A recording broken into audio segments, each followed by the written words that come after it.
তোমরা অনেকে এমন আছো যারা এই যে এখানে একটা আমার ক্লায়েন্ট যে নাভি ফিনসার্ভ থেকে লোন নিয়েছিল, তো নাভি ফিনসার্ভ 35% করে ইন্টারেস্ট কাটছিল ইয়ারলি। এবার বিষয়টা হচ্ছে এটা যে পাবলিকে এটা ভাবে কি যে আমি এত মানে পাবলিকে তো সমস্যায় পড়লে লোন তো নিয়ে নেয়, আর লোন নিয়ে নেওয়ার পরে তারপরে তারা না মিটাতে পারে, না ইএমআই টানতে পারে, না কিছু টানতে পারে।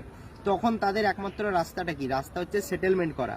এবার সেটেলমেন্টটা তোমাকে করে নিতে হবে, তাহলে এত ঝামেলার মধ্যে তোমরা পড়বেই না। তোমরা যখন ইএমআই মিটাও, এই যে এই মক্কেলটা যেমন 7,800 টাকা করে ইএমআই হচ্ছে উইথ ইন্টারেস্ট, তো 7,800 টাকা করে 3 বছর ধরে মাসে মাসে টানা তো চারটিখানি কথা না। গরিব মানুষ লোন পেয়েছিল, লোন নিয়েছে, এখন লোনই মিটাতে পারছে না। তখন এসে বলছে কি যে স্যার আমি লোন মিটাতে পারছি না, আমি কি করব, এত টাকা ইন্টারেস্ট আমার পক্ষে দেওয়া পসিবল হচ্ছে না। আর মাসে মাসে 7,800 টাকা প্রায় 8টা-9টা ইএমআই দিয়েছে, পুরো লোকের কাছে ধার নিয়ে, বন্ধুদের কাছে ধার নিয়ে, এটা ওটা বিক্রি করে ইএমআই মিটাচ্ছে, কিন্তু এখনো পর্যন্ত লোনের 50%ও মিটাতে পারেনি।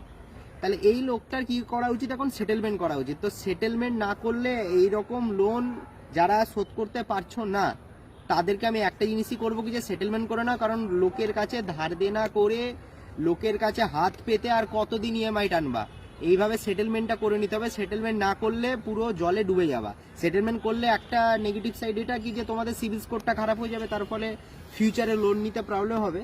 কিন্তু যদি তোমাদের আবার যদি একটা ক্রেডিট কার্ড ইউজ করে ঠিকঠাকভাবে ট্রানজ্যাকশন করা হয়, তাহলে তোমার সিবিল স্কোরটা আবার ধীরে ধীরে ডেভেলপ হয়ে যাবে, পরে আবার তুমি লোন পাবে। অনেকের ভুল ধারণা এটা কি যে আমি একবার সেটেলমেন্ট করে নিলে ভবিষ্যৎ আর কোনোবারই লোন পাবো না। আরে বড় বড় যারা কোম্পানি, বড় বড় যারা বিজনেসম্যান লাখ লাখ কোটি কোটি টাকা এসবিআই এর কাছ থেকে লোন নিয়ে, 100 কোটি 200 কোটি টাকা লোন নিয়ে লোন যখন মিটাতে পারছে না, তারা কি পরে আবার লোন নিতে পারছে না? তারা ওই টাকাটা সেটেলমেন্ট করে নেয়। সেটেলমেন্ট করার পরে আবার যখন তারা রিভাইভ করে যায়, আবার তারা লোন নিয়ে নেয়। তো এটা পুরো ভুল ধারণা। তো যারা লোন নিয়ে আছো প্রচুর টাকা, যাদের পক্ষে ইএমআই টানা পসিবল হচ্ছে না, তারা যদি সেটেলমেন্ট করতে চাও, তাহলে সেটেলমেন্টটা কোনো একটা অ্যাডভোকেটের সাথে কথা বলে ঠিকঠাকভাবে গাইডেন্সের সাথে সেটেলমেন্টটা করে নাও, যাতে তোমাদেরকে সমস্যার সম্মুখীন হতে না হয়। কারণ বাড়িতে যদি আমার রান্না করার ভাত না থাকে, রান্না করার জন্য চাল আমি কিনতে না পারি, গ্যাস না ভরতে পারি, আমি 7,000-10,000 টাকার ইএমআই প্রতি মাসে দিব কি করে? ইন দ্যাট কেস তোমাকে সেটেলমেন্টই করতে হবে, যাতে তুমি রিলিফ পাও লোনটা থেকে, লোন অ্যাকাউন্টটা পুরোপুরিভাবে ক্লোজ করে দিতে হবে। আর অনেক ব্যক্তি এমন আছো, এটা তো হয়ে গেল তাদের জন্য যারা লোন নিয়ে লোন মিটাতে পারছে না, কিন্তু অনেক বন্ধু বান্ধবী এমন আছে যারা তাদের নিজের রিলেটিভকে, নিজের বন্ধুকে 10,000, 20,000, 50,000, 60,000, 1 লাখ 2 লাখ টাকা লোন দিয়ে দেয়। পরে কিন্তু ওই বন্ধু বান্ধবী যারা আছে তারা কিন্তু সেই টাকাটা রিটার্নই করতে চায় না। ইন দ্যাট কেস তুমি যদি তাকে একটা লিগ্যাল নোটিশ পাঠিয়ে দাও যে আমার টাকা নেওয়া হয়েছিল কিন্তু এখনো পর্যন্ত আমার টাকা দিচ্ছে না, উইথ প্রুফ যদি তাকে লিগ্যাল নোটিশ পাঠানো হয়, লিগ্যাল নোটিশ পাওয়ার পরে তোমাকে আর কোর্টে আসতে হবে না। একটা অ্যাডভোকেটের তরফ থেকে যখন তোমার ফেভারে হয়ে একটা কারোর বাড়িতে লিগ্যাল নোটিশ যাবে, কোর্টে বসে যখন লিগ্যাল নোটিশ ড্রাফট করে পাঠানো হবে কোর্ট থেকে, এই যে লিগ্যাল নোটিশটা পাঠানোর পরেই সে ব্যক্তি সাথে সাথে তোমার টাকা রিটার্ন করে দেবে। হয়তো সে সেটেলমেন্টের অফার দিতে পারে, কিন্তু তুমি তোমার টাকা রিটার্ন পেয়ে যাবে। এইসব ধার দেনা কেসে পুলিশ কাচারি, কোর্ট কাচারিতে টাইম ওয়েস্ট না করে একটা লিগ্যাল নোটিশ পাঠালেই 90% কেসেসে তোমরা তোমাদের টাকাটা ব্যাক পেয়ে যাবে।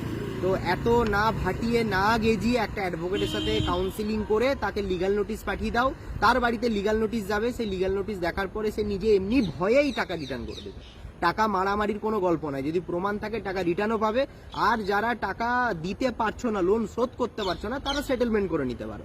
এই হচ্ছে ব্যাপার। এই নাভি ফিনসার্ভকে দেখলাম আবার আরবিআই থেকে কিছুদিনের জন্য স্ট্রাইক ডাউন করেছে, কারণ তারা খুব হাই রেট ইন্টারেস্ট নিচ্ছিল। তো আমি এখন এটা সেটেলমেন্টের কাজ করছি, এটা সেটেলমেন্ট আমি করে দিই, দেখা যাক কি হয়, তোমাদেরকে আপডেট দেবো। আর কারোর যদি কোনো লিগ্যাল হেল্পের বা লিগ্যাল কোয়ারিজের দরকার পড়ে আমার সাথে কন্ট্যাক্ট করো, আমি তোমাদেরকে যতটা পারবো গাইডেন্স দেবো, হেল্প করবো। চলো টাটা।